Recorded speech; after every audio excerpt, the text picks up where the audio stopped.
People often ask me what books they can read to know more about the dangers posed by conversion. I have worked for over 20 years on many areas of Indian history, philosophies, and the history of sciences, and encountered excellent works by many authors, ranging from colonial periods through current times. Several of these authors have had an influence on my works too, and I acknowledge them at the beginning of my talks. Now, for a person just beginning out in this area of interfaith studies, trying to understand conversion and its impact on the Indian system, I recommend Rajiv Malhotra's Being Different for a contemporary analysis of Abrahamic and Dharmic philosophies. Another book I recommend is Breaking India by Rajiv Malhotra and Arvindan Neelakantan, which shows the deep nexuses of breaking India forces. With this background, the reader can get equipped to explore other works also.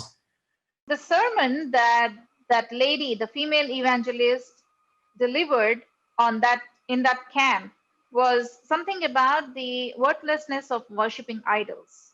Because I mean, why are those idols worthless? Because they are created objects made by human hands using the same material that is used for making household things like firewood and tools. What I would like you to do here, Raj, is to throw some light on what Murti Pujan in Sanatana Sanskriti is. Sure. First, let me tie it to the historical tradition because that's what I love doing. So, we if we take a look at, for example, in the theology, the ultimate theology, that the Abrahamic theology that states that the creator is separate of the creation. And because of that, people are enjoined to worship the creator and not the creation. Therefore, they believe that if you take anything out of creation and worship it as a creator, it's an abomination. It's an abomination to worship anything that is out of creation because your role is to worship the creator. So this is something that they quote by Judaism, Christianity, and Islam. All Abrahamic traditions talk about these kind of things. There's a story in Judaism about Abraham's childhood. So Abraham was called Brahm. That was his earlier name. And it says his father was a murti maker, a vigraha murti maker, and he had a workshop. So it says that one day Abraham went to his father's workshop and his father was not there and took a hammer and broke every vigraha over there in his father's workshop. And he put the hammer, except the biggest idol. He did not do anything to the biggest vigraha with his murti. He took the hammer and put it in the hands of the biggest idol over there. Father comes and sees the damage in the workshop. Who did this? And Abraham says, maybe the biggest idol, he's the one who did it. And his father says, don't be silly. We know that that will not happen. And Abraham is supposed to have said, then why do you worship these idols if they are not real? Why do you worship? So this is the story embedded in the Judaic tradition to again bring out this fact that you're worshiping the creator and not the created. So this said, this is their worldview that there is a place where we don't know, we cannot conceive, creator somewhere is outside of creation, physical universe. So we don't even know what that even means. And this is what it is. Hindu traditions, Hindu philosophy says everything is Brahman. We are part of Brahman. Everything is part of Brahman. If everything is part of Brahman, there's nothing in the universe that is outside of Brahman. Everything is Brahman. So anything that I take and instantiate and worship as Brahman becomes an object of my devotion and my focusing of my spiritual energies in. So this is what a Hindu tradition would mean vis-a-vis the Abrahamic tradition. Abrahamics have never understood this, and therefore, because of their thou shalt do this kind of injunctions, they've always been on a war path with Hindus. From when? If you take a look at the Old Testament itself, the Judaic people, God commands them, go and kill the Hittites, the Hevites, the Jebusites, and all these kind of people. Every man, woman, and child, they are all idolaters and such things. So this is the kind of antagonism, hatred, and violence built into these texts to kill the people in those lands, the Mitanni lands, The Hittite, where is the Mitanni lands? Northern Iraq. Where is the Hittite lands? Turkey. These are the kind of places where God had commanded the Semitic people to go and kill every man, woman, and child. We don't know whether they actually succeeded in these things, but the Old Testament does have these kind of injunctions. If you come to the time of Armenia, if you go to the time of Gregory, Gregory has been sainted by the Catholic Church for his enormous acts of promoting Christianity through murderous activities. We are told by Gregory's disciple Zenon, who's written a historian who writes that there were Hindu communities living in Armenia. Why was that so? Because there was trading between Armenia and India for the longest time, and people had settled in both places. There were Hindu active communities living there. Gregory went on a murderous warpath over there, massacred every man, woman, and child, broke the temples of Krishna, Ganesha that were over there. And Zeno has written all these things in great detail. These things were done, and they committed genocide, not ethnocide, but genocide, and wiped out Armenia of Hindu influences. So we talked about Judaic influences where there God told, go and kill all the Hittites, Mitannis, and others. We're talking about early Christianity that went on the warpath. I don't even have to talk about Islam. Islam that has had a murderous run in India for many years, destroying genocides and other such things. So the consequence of Abrahamic intolerance has meant so much of bloodshed, violence, sorrow, and loss of heritage, loss of knowledge systems, and other things. Exceedingly unfortunate. In the Indian context, which has tried to see a syncretic view of everything being Brahmin, has promoted unity, fellowship, everybody being a part of the same, and so on. These are the ideas that are promoted in the Hindu philosophies. So in the Hindu philosophy, if somebody comes, for example, Rama, after the Ramayana was after the war with Ravana was over, Rama comes to Rameshwaram. First thing he does is takes the mud and makes a Shivalinga and prays over there because he killed Ravana. The first thing he does is that. So we are told from very, very, very early times, Hindus would just take anything where they wanted to direct their energy on. If abstract prayer was difficult, they would make a form, the Saguna Brahman, and have a prayer for that.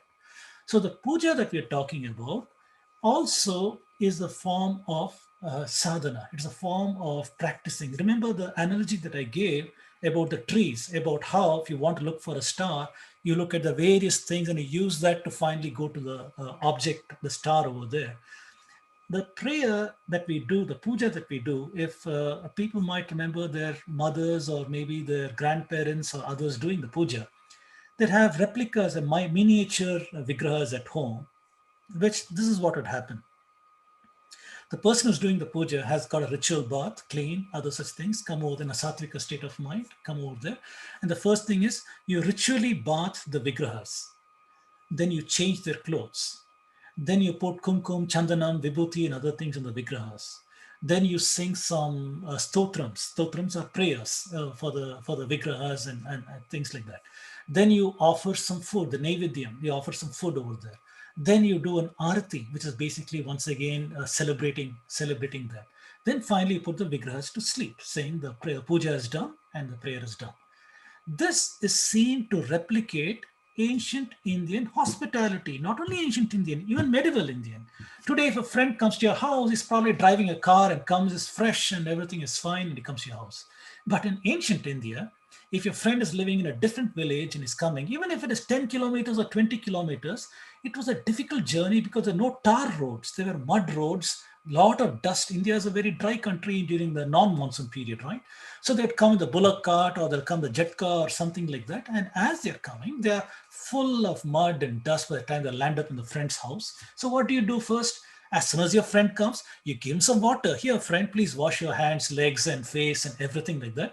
Then you give him some fresh clothes. Say, go have a bath and wear these fresh clothes. When he comes from bath, you say, wear this chandanam. Chandanam is sandalwood paste, which is nice smelling. Or for the women, wear some flowers in your hair, which is nice smelling and things like that. So you're nice, fresh, and smelling good. Then what you do is you regale, friends entertain each other. You regale each other with stories of your past. You sing some songs and you talk about what funny things you did in life, or you catch up with what is going on. Then you have the food. You all eating is a big part of friendship, right? So you also have a nice meal over there. And after you're done with that meal, it's time to say goodbye, or friend, it's time for you to sleep. You do that. So what we see is the ritual hospitality of India is encoded in the puja. Your Ishtadevata, which is the divinity with whom you have a personal relationship, you are you're going through the motions of your hospitality. You're doing that in the privacy of your home. You're doing that. In the meantime, during the time of puja, you're shut out to everything else. You're not worrying about, I had to cook something, I had to clean up this house, I had to do this job in the office. Your entire senses are over here, that I'm doing this puja and doing this with bhakti, full of love, devotion, bhakti, you're doing your puja. So you focused your mind on this path that you want, Brahman. So puja is intensely personal. It is intensely a form of worship where you are focusing your mind towards understanding I am Brahman. It is going towards that. That is what puja is. So somebody who is so deracinated, utterly ignorant, when they see this, all they can see is abomination. My book has told me it's an abomination. So I don't know what to say. The worldview is so far apart, so far apart. Correct. I don't even know if you can make a bridge between these two. Right, right. I mean, that's a beautiful explanation of what Murti Pujan is. It's really insightful. Never heard of this before. Thank you. Very beautiful, very beautiful. So let me talk about what this passage actually is. This is an exhortation delivered to the people of Judah by a Judean prophet. And when you read this passage in light of when it was written, for whom, by whom, and what was the purpose of behind writing it, one will clearly understand that this was not meant for anybody outside of the Jewish race. Mhm. Now, idol worshipping in pagan cultures was different from that of Sanatana Sanskriti. I mean, from what you have described just now, there's so much metaphysics to it. Mhm. There's so much of cultural value to it. Yes. And I feel the Murti Pujan of Sanatana Sanskriti and the idol worshipping of pagan Mediterranean Mhm. races Mhm. were different not only in their form but also in the purpose. Mhm. And the biblical writers who did not grasp, how the observant physical universe functioned, it would be hard to imagine that they would understand Mhm. the metaphysics of Murti Pujan. So Right. it was definitely about idol worshipping, the pagan way of idol worshipping, which was very, very superficial. Mhm. They just carved out some image out of a wood, and then they just feared it. Mhm. They revered it because they feared their deity. Mhm. They offered sacrifices to it. Mhm. So that way of worshipping is very different from the Murti Pujan that you just mentioned, that you just described. So, in all probability, the biblical writers of this particular passage did not intend to write this passage for anybody outside of those races, their race, their immediate neighbors. Yes. Yeah, I mean, if you know, the earth appeared flat to them. Mhm. They could roll it like a mat. Mhm. Mhm. So, what will they understand what Murti Pujan is? So, it was Yes. definitely not about Murti Pujan that they were talking about. It was only about the pagan way of idol worshipping, the Mediterranean pagan way of idol worshipping. Mhm. So there's no reason for us to take that passage to be, condemnation of Hindu way of idol worshipping. Mhm. Mhm. And The, then the, the other, I think we should yeah, avoid using the word idol also. This comes under the exactly, right. It's Murti. non-translatables that Rajiv Malhotra ji Absolutely. has been talking about. Yes. When we say idol, then it connects to the knowledge systems that you talked about, that in those places they had a certain idea. We always call it Murti or Vigraha. Murti or Exactly. Vigraha. So that's what I'm saying. Idol worshipping versus Vigraha Puja. Yes. Yes. Another reason cited by the speaker for converting is that Hinduism demanded sacrifices Mm. from its adherents. And he doesn't expect my sacrifices because he has already sacrificed himself on the cross of Calvary. Who are they sacrificing to, and what are they sacrificing here? I haven't gotten that. This is another of those ignorant statements with no understanding at all, with such a shallow understanding. They conflate their ignorance as if it's reality, and worse, with arrogance. So, in the progress towards your spiritual goal, remember there is no one book, one way, one God, and these kind of things made for very, very base level understandings.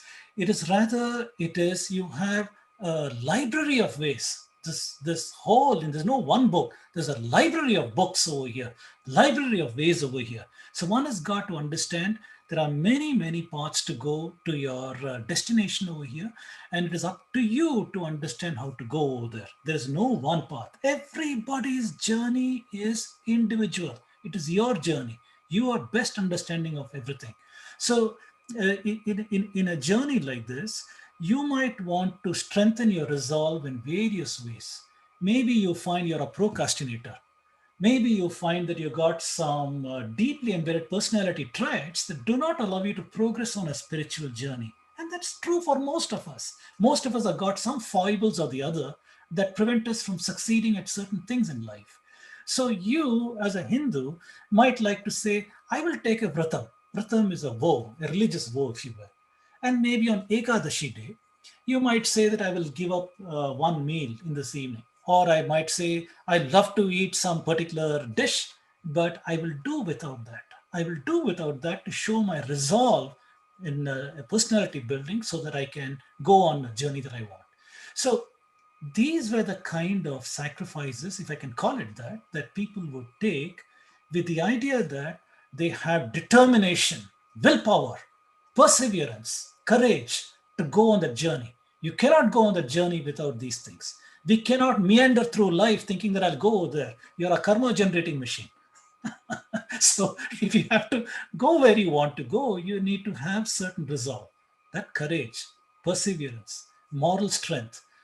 So the things that are there, cultural practices of Hinduism, have included many of these things that people have used and has helped them on their journey. So these are exemplars for us. So today we can adopt any of these things if we want, if we find that we have to go where we need to go. Maybe this person is an exemplar of every possible thing, has got no foibles, has got no personality issues, and she's able to progress on a spiritual journey without any such thing. But most people would need something. For example, today we say, if you practice something for 27 days, then it becomes a habit. It is no longer something you have to force yourself. For example, most of us, this relates to most of us, right? If you have a treadmill at home, we probably will sit there for about 5 minutes on the treadmill, not sit, but walk on the treadmill for 5 minutes, and we are done because I'm too tired, I don't want to do it. I got better things to do. But if you force yourself, maybe half an hour, I'll do this at this speed, I'll do the treadmill. First day it is tough, do it. Second day, tough, do it. Third day, it's tough, do it. Maybe ramp it up slowly to that. After 27 days, you'll find you don't have to push your mind into it. You naturally will say, at this time, this is what I do. I go there and I'll do it for 30 minutes, and I do not feel that stress anymore. So psychologically, we know that our brain, in some sense, is geared towards this kind of behavior. So vratams and other things were identifications of certain things that we can use to self-discipline ourselves so that we progress on the spiritual journey. It is not a requirement. It is not an injunction. Nobody said you should do the sacrifice in order for you to become a Hindu. These are things that you do at an individual level. Sometimes an entire community will say this is the most important thing that we as a community will undertake, and will do that. For example, the community where I live here in Houston, during summers we have water shortage. So during water shortage, they put signs all over the community saying that please don't water your lawns during the summer months or reduce your water. So the entire community will take the sacrifice of not having very, very green lawns and say, I'll water this less. So communities in India also would adopt something that is dear to them at some point, because they all believed in this journey that we all are on. So at an individual level, community level, family level, at various levels, if you will, it's like the Mandelbrot set. You keep going deeper and deeper, and you see that recursion happening everywhere similarly. So at various levels, you had these practices coming, and culturally, this is the central meaning. There is no thou shalt do this or thou shalt not do this. There were references and exemplars. You are at liberty to pick it up from this library of books that you have. It is no one book, one way, one God. So let me draw a contrast to that. If you say Ekadashi Vrat is a sacrifice, I mean, such fastings are there in Christianity also. And like you said, they're not mandatory either in Hinduism, they're not mandatory in Christianity. But there are so many sacrifices that Christians should do mandatorily. For example, tithing. Tithe is the 10th of one's income that one has to part every month. They offer it to the church that they are going to. So isn't that a sacrifice? Right. I don't think there's anything, a mandatory thing like that in Christianity, in Hinduism. No. And there are so many churches that keep a record of who is tithing. And anybody that's not tithing, if they miss 1 month or 2 months in a row, they are questioned by the church why they're not giving their tithe. So now that is a mandatory thing that they're made to do. Yes. Actually, it's not a sacrifice, but because we are talking in terms of, in the context of sacrifice, I would categorize it under a sacrifice. So they are having to sacrifice a 10th of their income. You could call it a religious duty, but still, it's a tithing is a kind of a required entity. In the Bhagavad Gita, Bhagavan Krishna tells Arjuna that the right gift made at the right time to the right person is sattvika. Otherwise, even the gift giving that we make has got this connotation of sattvika, rajasic, or tamasic. So we're enjoined upon to make sattvika gifts to the right people, right place, right time, right amount, whatever, everything. There is no injunctions over here. Dhanam was seen as a very big part of Hinduism. Charity is seen as a very big part. But even here, one should understand one's dharma over here. Is it sattvika, rajasic, tamasic, and do the right thing at the right time. Yeah, and tithe is just, I would say, on the lowest rung of the ladder of sacrifices that Christians have to make in order to retain their status, either as members of a church or even as Christians in the Christian community. So the biggest sacrifice is embedded into the Christian theology itself, and it comes from the Bible, where there's something called the Great Commission of Jesus Christ, where Jesus Christ has commissioned the people to go out into the nations and preach his word, preach the gospel. He says explicitly, "Go therefore and make disciples of all the nations, baptizing them in the name of the Father and of the Son and of the Holy Spirit." So to go out into the nations, people have to leave the comforts of their homes and go into these remote, uncertain places. Right. And they have to sacrifice they're sacrificing, sometimes they're sacrificing their career, not only their families, but their careers, good paying jobs, that is. Right. And they're going and doing God's work. Why? Because Jesus has asked them to. Now, isn't that sacrifice? Absolutely. And I know that in Houston, where I live, I know from my daughter's classmates in high school, they have been high school and going to college also. There have been a lot of practicing Christian youngsters who are required to go on these missionary trips, whichever sect of Christianity they belong to, whether Pentecostals or Seventh-day Adventists or Catholics. What do they go on these missionary trips to Venezuela, to all these other places, where they take gap years. They take gap years after their education, after school is done, before they join college, or between college and job. So these things actually does set them back in their career. So I see this as a sacrifice. True. They are True. so deeply ingrained in doing this, and that is definitely it is a sacrifice. They're expected to make that sacrifice. Yes. It's not that people are the kids or adults are doing it out of conviction. No, like you said, they're ingrained. Mhm. And anybody that does not take up these opportunities when they come across it are looked down upon. They are nominal Christians, are not Christian enough. Right, right. So that makes it a mandatory giving, Mhm. not a sacrifice again, Right. but it is. I would categorize it under what a Christian has to part with Right. in order to retain his Christian status. Mhm. Now, the irony is the very organization that put this testimony up has this on their page. It says, many of our workers have made incredible sacrifices while traveling to remote regions of the civilized cities into jungles and deserts. So moving on, there's another self-defeating statement in this video clip, and that is that Christians can worship from wherever they are. And above all, I had a surprising news that I can worship this God however I am, wherever I am, in whichever form I am. So my question is, who has flexibility in terms of worshiping their deity, Hindus or Christians? Very, very, very strange. Especially that statement is made to position something that Hinduism does not have. That is a very strange assertion to make, because there is no specific place where a Hindu must go in order to do this prayer. We saw what is the objective of prayer. We asked the objective of prayer to start with. What are the typical prayers that a Hindu does versus whatever a Christian might be doing, what kind of prayers they might be doing, and for what purpose.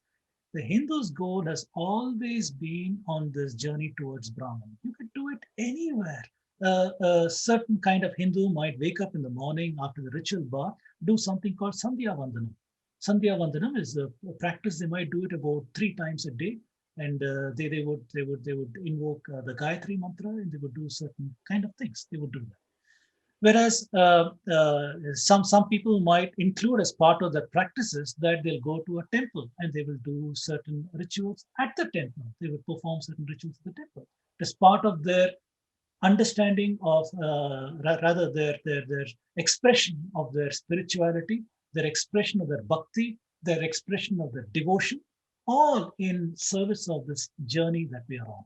So it is not necessary to go to a pilgrimage spot to be a Hindu. It is not necessary to go to a temple to be a Hindu.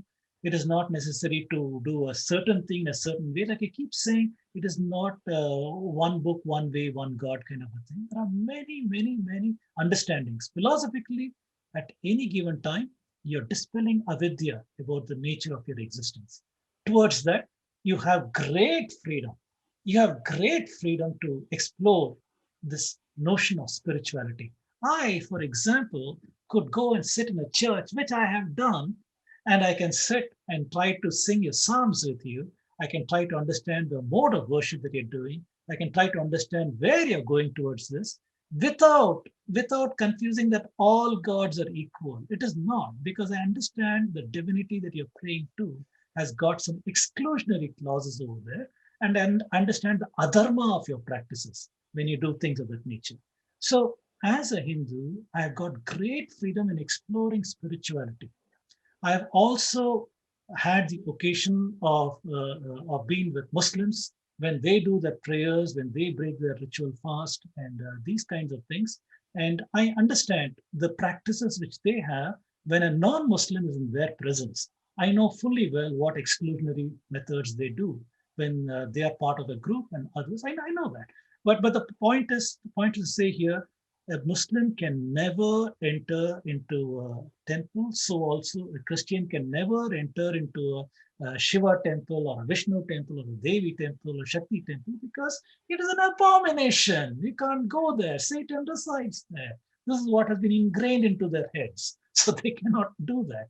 Whereas I, as a Hindu, have 100% freedom to go and explore spirituality. What kind of spirituality do you do in the mosque?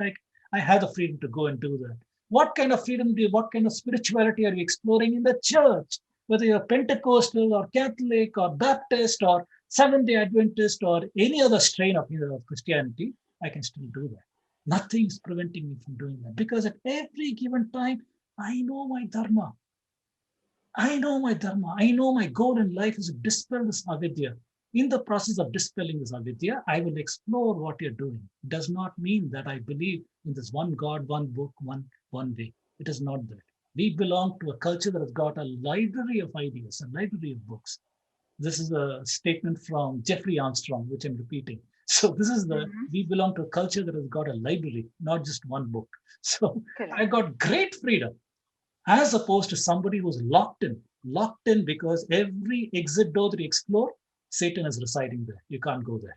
Right, So, right. so I don't think there's freedom there. This statement actually indicates a shallow understanding of her own faith, the faith that she has embraced, because the place of worship, the physical place of worship, the church or the synagogue for the Jews.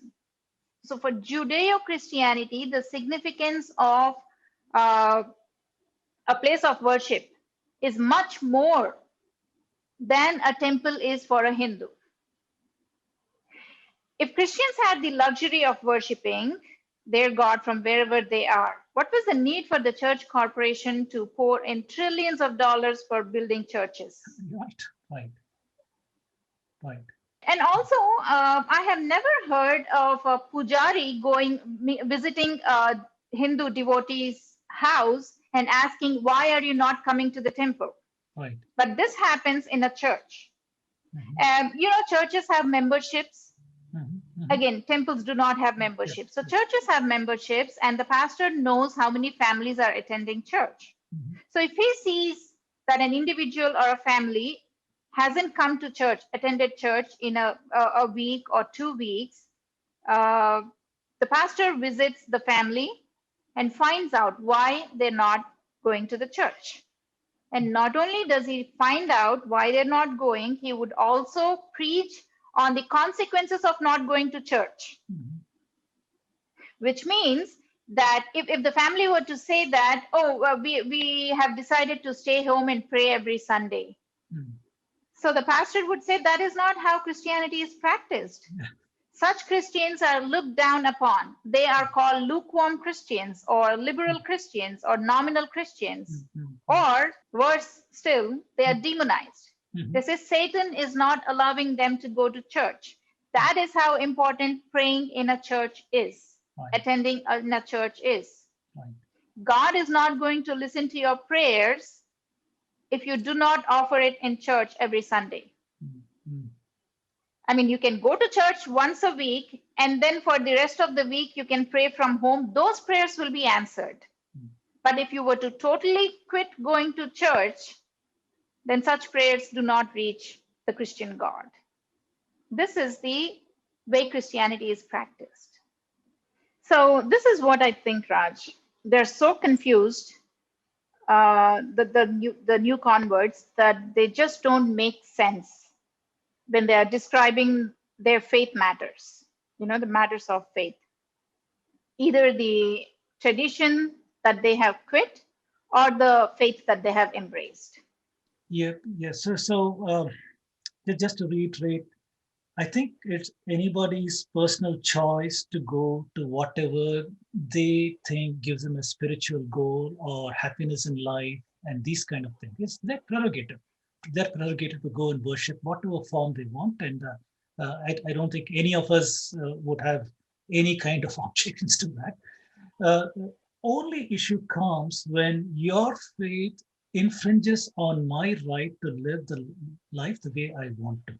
In India today, we have been demonized and our space is shrunk because of the practice of other Abrahamic religions. At that point, then we have to speak up. We also had to speak up when somebody says they're converting because of these certain issues in Hinduism. That's why they converted.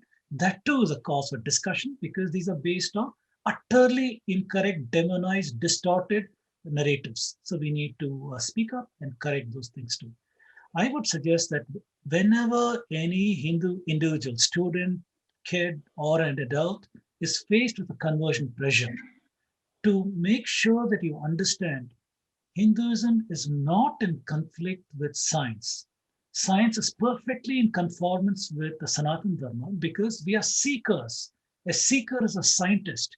A seeker is somebody who uses rationality, logic, and understanding the pramanas, all the pramanas to understand reality, make sense of truth claims, and navigate your way through life. In this case, dharmically, reducing your karmic footprint.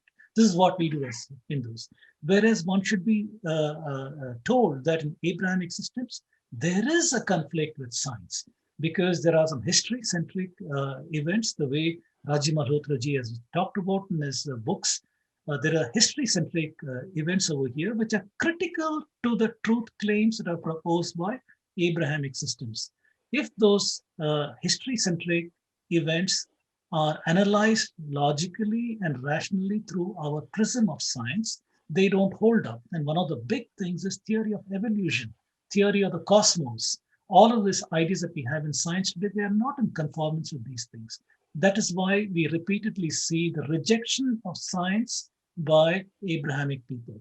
So even if they try to position that Christianity or other things are modern and they are the Western way of thought is modern, as opposed to anachronistic, Indian, backward, primitive, be sure you take the discussion to these points. What is your approach to science? What is your approach to theory of evolution? When you have a truth claim that is history centric, what does it mean in the prism of these understandings? And try to understand your own heritage, your own cultural knowledge that you should acquire that tells you that you're a seeker in life. You can question everything. There is no blasphemy here in Hinduism. You have the freedom. You have the freedom to explore. You have the freedom to understand your role and goal in life. So those are my closing statements over here. Hindu would never, ever try to turn Abrahamic that you don't have space over here to practice your faith. However, the practice that an Abrahamic does definitely infringes on the rights of a Hindu to practice their way of life. And that is a problem. Hindus have always offered live and let live. Once again, live and let live. The Hindu Dharma offers this to everybody. Live your life and let others live their life. The Abrahamic theologies can never allow live and let live because they are being given by the Great Commission or whatever, they are being told to destroy all of the so-called pagan civilizations, assimilate and do these things for whatever judgment day or rapture or whatever ideas that have been inbuilt into their systems. And therefore, they can never live and let live. And that is the root cause of all of the problems that we have seen in the history of the world. All violence, all slavery, all kinds of abomination that have happened in the human life, in history, have been because of these ideas. They're unable to live and let live. So Abrahamics must think about these things. How can you live and let live today? The Hindu needs to understand that your way of life is to live and let live. So you belong to a civilization that is universal. You belong to a civilization that allows you to explore at will without any kind of blasphemy or any such thing. You belong to a civilization that asks you to question everything, to become a scientist, to become a seeker. Never forget these things before, instead of blindly jumping into some unverifiable truth claims and taking that as a truth. So this is my request to anybody who's facing conversion pressures, regardless of the situation that you're in. If you're in a tough time, remember, this too shall pass. Just say that this too shall pass. Is Bhagavan's Ashirvadam. Bhagavan has given us an Ashirvadam, and I will thankfully, gratefully accept whatever hardships I'm undergoing now, because I know that if I continue with my dharma and my understanding of karma, there will be better days. Everything that I have is an Ashirvadam. Once you take life itself as an Ashirvad from Bhagavan, how can you be unhappy? How can you be unhappy? Every day should be filled with happiness. So these are my requests to Hindu youth who are facing conversion pressures. Use your logic, use your rationality, and try to address any truth claim people throw at you. Try to and understand the validity of those things before you do any such thing. Try to understand that you have been deracinated by a lot of people. Try to acquire knowledge. Read your texts. Talk to the elders. If they don't have the knowledge, talk to gurus that you might have access to. If you don't have that, go to YouTube and look at thought leaders. See their works. Google for the books by thought leaders, read them. Try to gradually increase your knowledge. This is a huge library. It's like multiple PhDs to understand Hindu Dharma. It doesn't matter. You track out your own path, your own understanding through your own life experiences. Try to do that.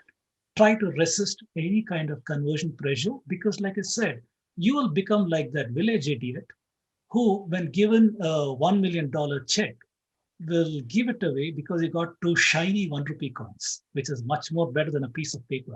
Don't become that village idiot. Try to use your rationality, logic, and try to understand that there's no conflict in science and technology, science, philosophy, and Hinduism. And converting into Christianity because you are facing a hardship as a Hindu is ridiculous, because it's not as if your hardships will go away after conversion. If it were so, Christians wouldn't be falling sick, they wouldn't be dying in accidents, there wouldn't be any rapes on Christian girls and women. I mean, Christianity is not immunity against hardships. So that they have to understand. So after a serious discussion like this, I think we need a good laugh. So here it is. In Christian conversion tales, you would hear things like, the Lord answered the prayers of my parents and gave me a same caste person for a spouse. I feel somehow the Christian God sees the need for upholding the Hindu Jati Varna system. My parents were seeing this, and slowly they accepted the Lord, and they started praying for my marriage. And I was so stubborn, I will get married only to a born again believer. And according to my parents' wish to get me married to a Brahmin convert, according to their heart's desires, the Lord fulfilled their heart's desires too. And God has given me a good husband. That's really hilarious to me. That the Christian God must see the importance of the Hindu Varna system. Yes, ridiculous. But yes, that is the reality they have imposed on themselves.